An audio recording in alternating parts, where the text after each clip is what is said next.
Hello, hello vous, je suis ravie de vous retrouver dans cette vidéo pour parler avec vous de confiance en soi. C'est un sujet que vous m'avez principalement demandé lors de mon dernier sondage pour savoir quel sujet vous vouliez que j'aborde en termes de développement personnel. Je pense que c'était à peu près 60 à 65% des réponses qui avaient trait au sujet de la confiance en soi. C'est un sujet qui est facile à expliquer, mais qui n'est pas forcément facile à mettre en pratique, enfin, c'est-à-dire à développer pour soi-même. Et donc j'espère en tout cas pouvoir vous aider avec cette vidéo aujourd'hui. J'ai mon petit thé avec moi, on peut donc commencer. Je vous encourage d'ailleurs, si vous avez envie, à aussi aller vous chercher un thé ou du café en visionnant cette vidéo. On commence tout de suite. Alors, grand sujet que la confiance en soi. Alors au départ, j'étais un petit peu perdue, je dois vous dire, par rapport à cette vidéo, comment l'aborder, parce que ça regroupe tellement de choses. Donc ici, je vais vraiment en parler de manière globale et s'il faut, je peux revenir sur certains sujets plus précisément dans d'autres vidéos. Mon but pour moi ici, c'est vraiment de vous donner des outils pour booster votre confiance en vous, pour cultiver votre confiance en vous, parce que ça c'est vraiment le mot que j'aime utiliser et que je pense que tout le monde devrait utiliser pour vous aider à cultiver cette confiance en soi. J'ai également mis sur mon blog un article qui regroupe en fait plein de pistes pour vous aider après le visionnage de cette vidéo. Donc il y a des recommandations de livres, il y a des liens vers des épisodes de podcast. Personnellement, c'est ça qui est ma préférence parce que on entend en fait une personne nous parler et je trouve que quand on adresse le sujet de la confiance en soi, c'est toujours plus... Pour moi en tout cas, l'information passe mieux. En tout cas voilà, il y a les deux et il y aura aussi un rappel des exercices que je vais vous mentionner ici dans la vidéo. Donc si vous avez envie de les essayer, sachez que tout est sur le blog. Donc je vous invite à aller voir cet article après le visionnage de la vidéo. Première chose que j'avais envie de vous dire par rapport à la confiance en soi, c'est de bien la distinguer de l'estime de soi. Souvent, en fait, on mélange ces deux concepts et c'est vrai qu'ils sont liés, que l'un peut avoir un impact sur l'autre. Moi, ici, je vais vraiment me concentrer sur la confiance en soi. Je vais essayer de pas trop faire des mélanges, même si vous savez, voilà, moi, je suis pas thérapeute, j'ai pas de diplôme là-dedans, hein, c'est mon petit disclaimer. Donc, c'est vraiment par rapport à mon expérience, des choses que j'ai apprises, des choses que j'ai pu mettre en place via du coaching que j'ai eu dans le passé ou via aussi des thérapies que j'ai faites. Alors la confiance en soi, qu'est-ce que c'est? C'est ce sentiment d'être capable de faire quelque chose, de trouver une solution, de faire face à un problème. L'estime de soi à côté, qu'est-ce que c'est? C'est la question de la validité, de la valeur qu'on a. Donc est-ce que je suis valable? Est-ce que j'en vaux la peine? Et c'est souvent lié plutôt au fait d'être en accord, fidèle à soi, donc en accord avec ses valeurs. Par rapport à ça, je dirais juste un petit truc, ça déborde un peu le sujet de la confiance en soi, mais pour l'estime de soi, c'est vraiment important que vous déterminiez quelles sont ces valeurs parce que vous ne pourrez pas travailler votre estime de vous-même si vous n'avez pas de notion précise de quelles sont ces valeurs qui vous définissent vous. Parce qu'à partir du moment où vous les avez bien identifiées, vous pourrez voir où dans votre vie vous êtes fidèle ou non à ces valeurs. Ça, c'était le petit aparté pour l'estime de soi. On pourra bien sûr aussi faire une vidéo sur le sujet si ça vous intéresse. N'hésitez pas à me le dire en commentaire. Je reviens donc sur la confiance en soi, ce sentiment donc d'être capable. En fait, la confiance en soi, c'est un sentiment de sécurité. C'est qu'on peut faire ça. Et comme on a ce sentiment qu'on peut le faire, on est sûr de soi et on y va, on n'a pas peur. Ce qu'il faut surtout bien vous mettre en tête, et ça c'est la première vérité quand on parle de confiance en soi, c'est que la confiance en soi, ça n'est pas inné. Absolument pas. Donc c'est une bonne nouvelle puisque ça se cultive. J'ai pas envie de dire travailler, vous avez vu, ni améliorer. La confiance en soi, ça se cultive comme je disais, et je vais répéter ça beaucoup de fois dans la vidéo parce que c'est vraiment important et c'est la notion que j'ai envie que vous gardiez en ayant visionné cette vidéo. Je vais donner beaucoup d'infos et je sais que vous n'allez pas tout retenir, mais retenez ça, c'est que la confiance en soi, ça se cultive. On va s'attaquer maintenant à 4 points, 4 pépites comme j'ai envie de les appeler. Je pourrais aussi appeler ça 4 clés, enfin voilà, j'aime bien le mot pépite.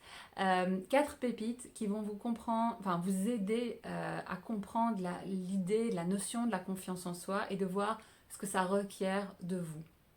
La première chose, ayez confiance en vous, pour vous et par vous-même. Ça, c'est super important. Dans confiance en soi, il y a le en soi. C'est-à-dire qu'en fait, beaucoup de gens se reposent sur les autres pour avoir confiance en eux. Telle personne a confiance en eux, telle personne sait qu'ils peuvent le faire et dans une certaine manière aussi valide ce qu'ils veulent faire. Donc ça joue un peu aussi sur l'estime de soi. Et donc, ils ont confiance en eux et donc ils peuvent le faire. Ils ont vraiment besoin, enfin quand je dis ils ont, je parle de nous, hein. En fait, on a besoin parfois d'avoir un référent, d'avoir quelqu'un qui approuve ce qu'on fait. Et ça va nous aider à avoir confiance en nous. Moi, je suis le cas typique pour ça. C'est quelque chose sur lequel j'ai dû énormément travailler, dans le sens où autant ce que les autres pensent, j'en ai rien à foutre, mais si ce sont des proches, alors là, c'est vraiment dramatiquement important et j'ai vraiment besoin de savoir que mes proches ont confiance en moi et me soutiennent dans ce que je fais.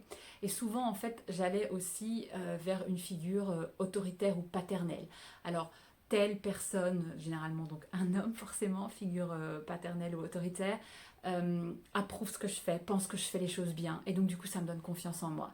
Et ça, j'ai vraiment dû travailler pour me débarrasser de cette idée. Parfois, ça revient encore, forcément.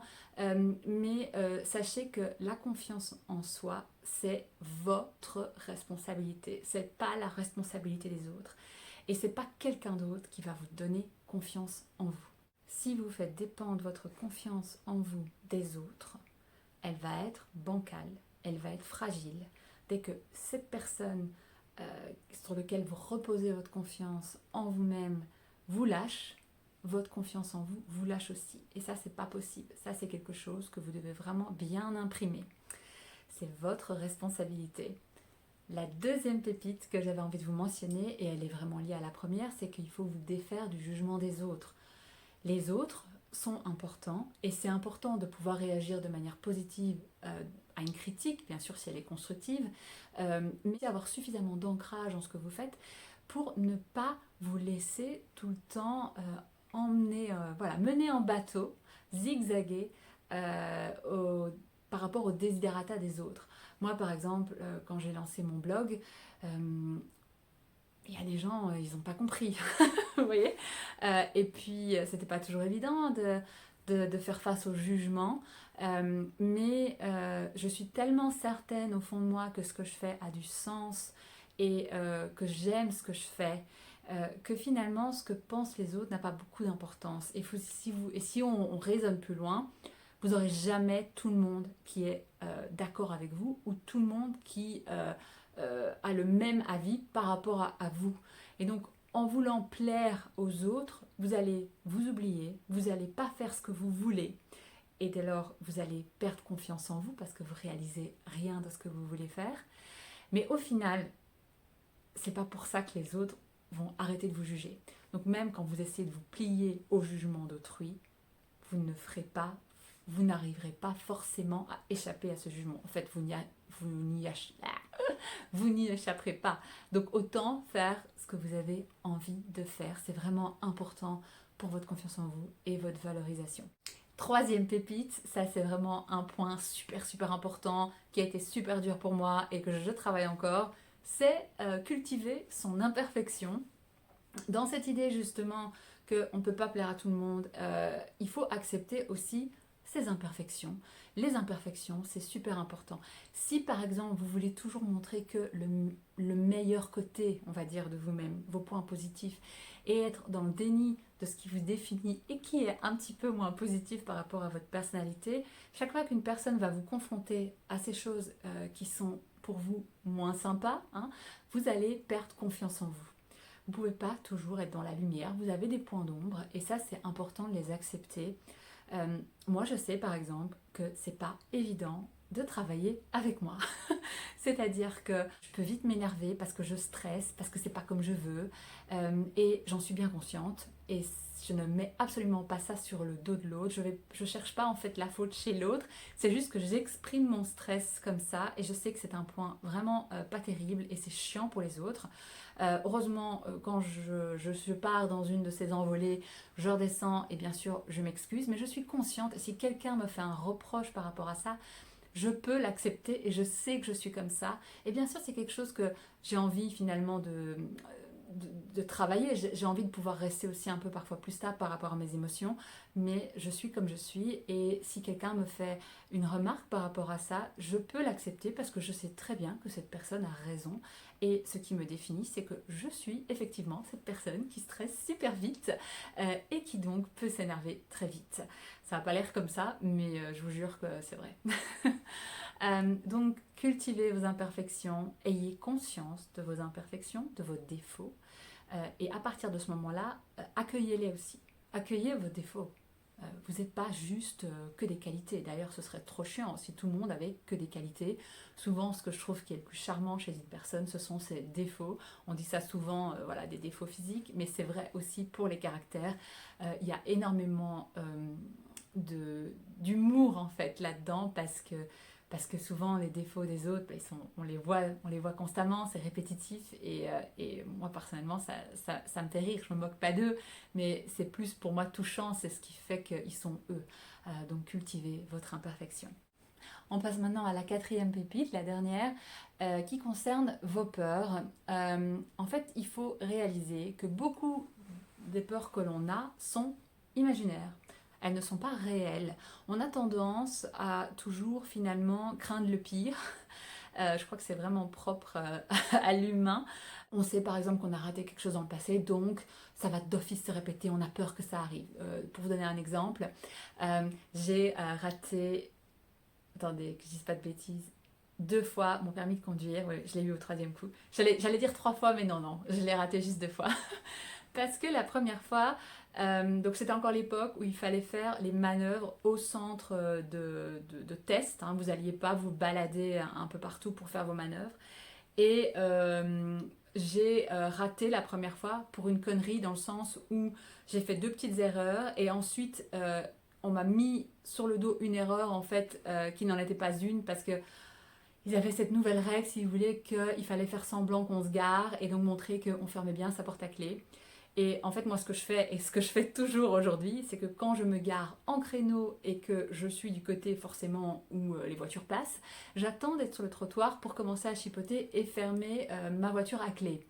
Et c'est ce que j'ai voulu faire au centre d'examen. Et l'examinateur voilà, n'était pas très sympa parce que direct, quand il a vu que j'allais vers le trottoir et que je n'avais pas encore fermé, il m'a dit, il est parti en fait. Il m'a même pas dit que j'avais raté parce que j'avais fait mes 2 petites fautes avant. Donc du coup avec ça j'étais dedans. Et du coup j'étais un peu, je comprenais pas en fait pourquoi il était parti et j'ai dû aller demander au guichet, enfin au secrétariat. Ah mais oui vous avez raté. Premier truc que je ratais dans ma vie, je vous laisse imaginer déjà, ça m'a fait une belle leçon d'ailleurs. J'ai repassé en fait du coup quasi directement mon test, je suis retombée sur lui et j'ai paniqué. J'ai tellement paniqué que en fait j'ai calé la voiture de l'auto-école sur une bordure, donc elle était entre, vous voyez, les essieux entre la bordure, c'était top. Bref, et puis au 3e coup, en fait, je suis tombée sur quelqu'un d'autre. Et là, ben, je l'ai passé comme ça. Et j'ai passé aussi, après les manœuvres, je sais pas comment ça s'appelle, enfin, quand on va en ville, j'ai tout passé d'un coup, easy game. Et en fait, j'ai paniqué. J'avais tellement peur de rater qu'en fait, j'ai raté. Et ce qu'il faut bien vous mettre en tête, c'est que au lieu d'être dans cette idée j'ai peur que ceci m'arrive, déjà si vous commencez une phrase avec j'ai peur, vous pouvez déjà la recommencer, ça sert à rien, ça sert absolument à rien, c'est que c'est déjà mauvais. Ce que vous allez dire après j'ai peur, c'est mauvais. C'est souvent que vous avez un manque de confiance en vous par rapport à ça, et donc vous venez avec vos craintes, etc. Soyez plutôt dans la définition de ce que vous voulez et pas de ce que vous avez peur. C'est un peu cette idée de cultiver la loi de l'attraction autour de vous. C'est un truc, si vous voulez, qu'on peut en reparler dans une vidéo. La loi de l'attraction, c'est visualiser ce que vous voulez et ne plutôt que de vous focaliser sur ce que vous ne voulez pas. Parce que si vous vous focalisez sur ce que vous ne voulez pas, ben les chances sont que ce que vous ne voulez pas va arriver. C'est vraiment un peu cette idée, en gros résumé de la loi de l'attraction, mais au lieu de vous concentrer sur vos peurs, concentrez-vous sur ce que vous voulez. Et si pour vous c'est ingérable, ces peurs, ce que je comprends tout à fait parce que moi-même j'ai eu des peurs qui sont vraiment mais tellement fortes que ça me déclenchait des crises d'anxiété, c'est important déjà de identifier la peur en question pour ensuite travailler dessus. parce que parfois en fait on a des réactions, on ne sait pas pourquoi, et c'est juste qu'il y a une peur derrière, et parfois cette peur vient de choses vraiment pas ridicules, parce que c'est jamais ridicule, mais des toutes petites choses. Exemple, mon désir de perfection et d'être toujours prête me vient, pas que de ça, mais me vient d'un événement traumatique dans mon enfance. Je rentrais en première primaire, donc pour les Français, je ne sais pas ce que c'est CM1, c'est la première année après les maternelles, donc quand vous commencez à apprendre à lire et écrire, et j'avais 6 ans. Et à l'époque, en maternelle, on ne vous apprenait pas déjà un peu à lire ou à compter. Je sais que maintenant ça se fait, mais à mon époque, j'ai l'air bien vieille en disant ça. À mon époque, avec ma petite tasse de thé, à mon époque, ça ne se faisait pas. L'institutrice, normale, elle voulait un petit peu voir le niveau de tout le monde, le niveau de chacun. Et donc, elle a fait un petit test au tableau en nous demandant combien faisait 1 plus 0 et 2 moins 1 et 1 moins 0. Et je me souviens être restée devant, à regarder ce tableau et mon carnet où j'avais écrit ce qu'elle avait mis au tableau et à ne pas pouvoir répondre. Et ça m'a traumatisée. Et c'est seulement il y a... c'est au moment où j'ai fait mon burn-out, donc il y a genre 5 ans maintenant, 6 ans, je sais plus, que j'ai identifié cette peur, que cette peur de rater venait de ce moment où ça m'avait profondément traumatisée de ne pas pouvoir répondre à 1 plus 0. Et j'étais mais en larmes. C'était vraiment la peur d'un enfant qui m'était resté là et qui faisait que pour moi c'était vraiment dramatique si je ratais quelque chose. C'est toujours quand même pas évident pour moi, mais avec les années c'est de plus en plus facile parce que je fais aussi des exercices par rapport à ça et je viendrai à ce sujet après. Mais pour vous dire que parfois on a vraiment des peurs qui nous viennent de choses qui pourraient paraître complètement anodines pour un adulte, mais qui pour un enfant sont traumatisantes. Voilà, j'ai adoré cette institutrice, la pauvre, elle a rien fait, mais voilà, moi, tout de suite, être jugée sur ce, et pas pouvoir répondre à ce qui me semblait finalement, enfin en fait, ce qui me semble aujourd'hui tellement simple, 1 plus 0, pour moi, c'était dramatique à 6 ans de ne pas pouvoir répondre à cette question. Voilà. Maintenant que j'ai discuté avec vous de ces 4 pépites, de ces 4 choses qu'il faut bien avoir en tête, presque j'ai envie de ces 4 lois, on va en venir à certains exercices qui moi en fait m'ont beaucoup aidé, que je trouve vraiment sympa à faire, qui sont pas compliqués, qui sont même parfois ludiques. Tous ces exercices seront repris dans mon article sur le blog, donc pas besoin de tout noter ici, et de toute façon voilà, vous pouvez revisionner si besoin, mais sachez à nouveau que c'est dans l'article du blog que je mettrai ici en lien sous la vidéo. Le premier exercice, il s'agit de faire un exercice au lever ou au coucher, ou les deux, pourquoi pas, si vous en ressentez le besoin, d'écrire ce dont vous êtes fier, ce dont vous êtes capable. Je suis capable de faire ceci, je suis fière de ça. Ça peut être des choses que vous avez faites, ça peut être des choses que vous avez pensées. Vous avez eu une bonne pensée pour quelqu'un et vous êtes fière de ça. Vous êtes capable de penser aux autres, etc. Enfin voilà, ce sont des choses que vous pouvez noter. Et vous pouvez soit le faire en ayant un petit carnet, ou alors vous pouvez également avoir un calepin où vous, en fait, vous déchirez des petits morceaux sur lesquels vous écrivez à chaque fois une chose dont vous êtes fier, dont vous êtes capable. Et vous le mettez ensuite, je sais pas moi, dans le tiroir de votre table de nuit ou dans un petit sac dans votre table de nuit. Et une fois en fait que vous en avez pas mal, c'est sympa d'aller les lire en même temps. Vous les lisez et vous allez voir tout ce dont vous êtes capable de faire et ça va à mort cultiver votre confiance en vous, ça va la booster. Dans le passé, en fait, je faisais ça avec ces petits bouts de papier. Maintenant, j'ai plus tendance à le faire avec un petit calepin. D'ailleurs, ce calepin est derrière moi ici. Je ne sais pas si vous le verrez, mais sur ma table de nuit. Parce que c'est plus ordonné. Voilà, j'aime bien l'ordre maintenant. J'étais quelqu'un d'extrêmement bordélique. Extrêmement bordélique. Et j'ai travaillé la raison pour laquelle j'étais bordélique. Et donc maintenant, j'aime bien que tout soit rangé. Comme quoi, tout arrive. Autre sujet, si vous voulez aussi, de vidéos qu'on pourra aborder ensemble. Donc, vous notez. Au début, ça va pas être facile. Ça peut même être très difficile. Vous n'allez pas avoir d'idées. C'est pas grave. Vous avez un truc, c'est bien. Et puis, plus vous allez faire cet exercice, plus ça va être facile de venir avec des choses. Et ça va vous faire du bien aussi. Donc premier exercice, écrire ce dont vous êtes fier à propos de vous, ce dont vous êtes capable, voilà, ce genre de choses-là. Le deuxième exercice, il s'agit de cultiver l'erreur. Donc on en vient à cet exercice par rapport au besoin de perfectionnisme. C'est un exercice qui m'a été donné par mon coach quand j'ai eu mon burn-out, parce que là c'était vraiment un très très gros souci pour moi. C'est de faire tous les jours une erreur. Alors ça ne doit pas être des erreurs énormes, hein. Je ne vous dis pas de foirer un truc au boulot avec le risque de vous faire virer, c'est pas ça. C'est plutôt des petites choses, par exemple ne pas mettre les mêmes boucles d'oreilles, mettre un t-shirt à l'envers, mettre des chaussettes différentes, pourquoi pas rater un plat. Mais alors il n'y a pas que vous qui allez le manger, hein. Il faut qu'il y ait quelqu'un qui mange avec vous ce plat, ça c'est important aussi. Au début vous allez voir que c'est pas forcément simple, ça peut même faire rire des gens qui n'ont pas ce problème de perfectionnisme, mais pour quelqu'un de perfectionniste, pardon, ne pas mettre les mêmes chaussettes, ça peut être compliqué. Donc voilà, je vous invite à trouver. Et en fait, c'est ludique parce que du coup, vous cherchez ce que vous pouvez rater. Voilà, je trouve ça assez fun. Et moi, ça m'a beaucoup, beaucoup aidé. Et bien sûr, c'est quelque chose qui prend du temps. Je suis encore très perfectionniste, je pense, par rapport à la moyenne des gens. Mais en tout cas, j'en fais pas. J'ai envie que ce soit bien fait.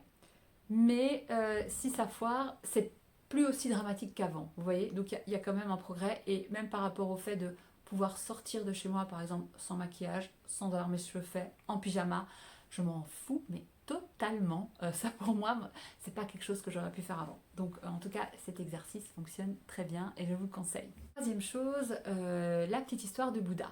La petite histoire de Bouddha, je vais pas la développer ici parce que ça va prendre trop de temps en vidéo, mais c'est plutôt cette idée, si vous voulez, que si quelqu'un vous critique de manière non constructive, parce que bien sûr la critique constructive, je pense qu'il faut toujours l'accueillir, il faut la prendre en compte, on peut l'accepter ou non, mais il faut l'accueillir. Mais quelqu'un vous critique, voilà, gratuitement, méchamment, mais vous n'êtes pas obligé d'accueillir ces critiques. Vous n'êtes pas obligé d'accueillir les insultes. Si vous ne les accueillez pas, en fait, ça va rester avec l'autre personne. C'est la personne qui vous a critiqué qui va en fait garder ses injures pour elle. Pas parce que quelqu'un vous aime pas, vous attaque gratuitement, qu'il faut vous laisser finalement vous laisser... oh, je trouve pas le mot. Euh, qu'il faut vous laisser émouvoir par ça. Et c'est pas facile du tout. Quelque chose qui finalement, moi, m'a permis vraiment de mettre ça en pratique, c'est de rationaliser un peu le truc. C'est de comprendre aussi que souvent la personne en face de nous renvoie des choses qu'elle projette. En fait, elle projette des choses sur nous, cette personne. Si vous allez voir un ami et que vous lui dites ah, j'ai envie de développer mon entreprise, je vais me lancer dans ce projet, et que la personne vous dit ah, mais t'es folle, comment tu vas faire, et ta maison, ces réactions renvoient à des peurs de cette personne-là. Et donc dans ces cas-là, par exemple, c'est bien de se dire, ok, mon projet, je vais en parler avec quelqu'un qui peut en fait me motiver, qui peut me conseiller. Pourquoi pas un ami qui est déjà entrepreneur, plutôt qu'aller vers une personne qui a peur en fait de cette idée d'entrepreneuriat et d'indépendance dans le travail. Donc vous choisissez vraiment oui ou non de réagir aux injures de quelqu'un. Commencez à réagir, à rentrer dans leur jeu, ça ne sert à rien, ça va vous prendre votre énergie et vous avez besoin de votre énergie parce que si vous avez de l'énergie, vous allez faire ce que vous avez envie de faire et donc vous allez cultiver votre confiance en vous.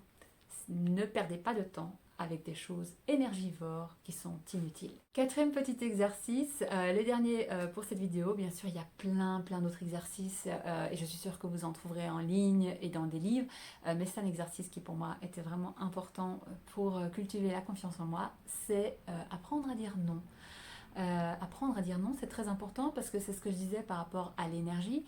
Si vous consacrez toujours votre temps aux autres, que vous dites oui à tout ce qu'ils veulent, ça vous laisse pas de temps pour vous et ce que vous voulez vous. Donc c'est important d'apprendre déjà ce que vous voulez et de dire oui ou non à une proposition de quelqu'un si vous pensez que voilà, ça va pas vous faire plaisir. Donc essayez vraiment d'avoir cette idée de plaisir et de dire non quand ça ne vous fait pas plaisir. Alors bien sûr, on a tous des obligations, hein, je ne vous dis pas de dire non de nouveau à votre boss pour quelque chose d'important, mais il y a des choses parfois qu'on fait qui finalement nous font pas plaisir, on veut faire plaisir aux autres et finalement on passe pas un bon moment et ça crée de la frustration. Et ça, c'est vraiment pas bon non plus pour votre confiance en vous. Exemple, je sais pas, moi, votre compagnon a envie de manger tel truc ce soir, et alors vous, pas du tout, mais bon, voilà, il en a envie, vous allez dire ok. Non, dites non. Non, j'ai pas envie de ça, on va manger autre chose. Trouvez quelque chose qui vous plaît à tous les deux. J'ai envie d'aller voir ce film au cinéma, tu viens avec moi, j'ai pas envie d'aller tout seul. Ah ben j'ai pas envie de voir ce film, donc non, je viens pas avec toi.